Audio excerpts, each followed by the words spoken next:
Thousands of people packed CenturyLink Field on March 7th for Seattle Sounders game. The crowd size was bigger than what I expected. I had no idea.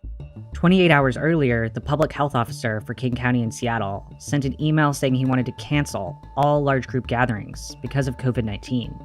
So why did the game continue?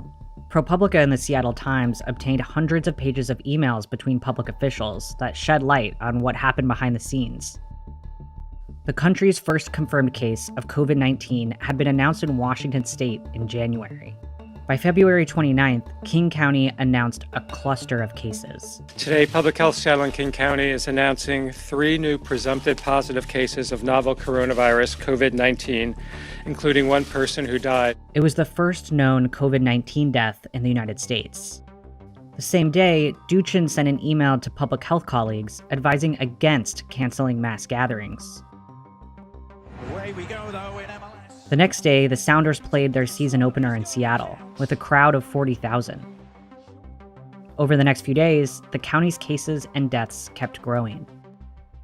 6 people have died so far, all of them in Washington state.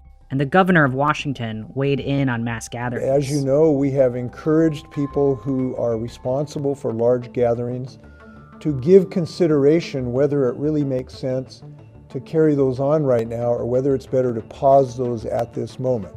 On March 4th, Public Health Communications Director James Appa emailed Duchin about a worker at CenturyLink Field who had tested positive for COVID-19 2 days before.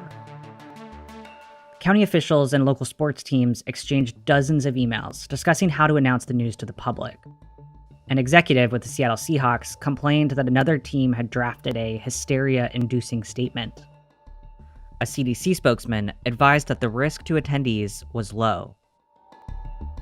The same day, the official Facebook page for King County Public Health shared an image encouraging people to avoid large crowds.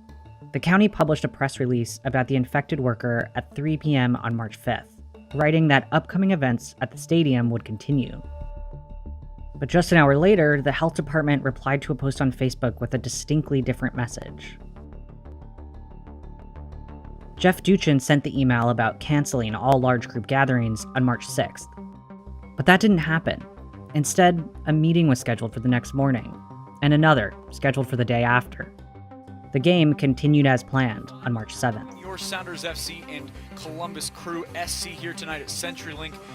4 days later, after dozens of people had died in King County from the virus, the county banned all gatherings of more than 250 people. We expect a large-scale outbreak in weeks, and this will be a very difficult time. It's similar to what you might think of as an infectious disease equivalent of a major earthquake that's going to shake us for weeks and weeks. There's no way to know how many people could have been infected at the game, but cases of COVID-19 surged across the region in the weeks that followed.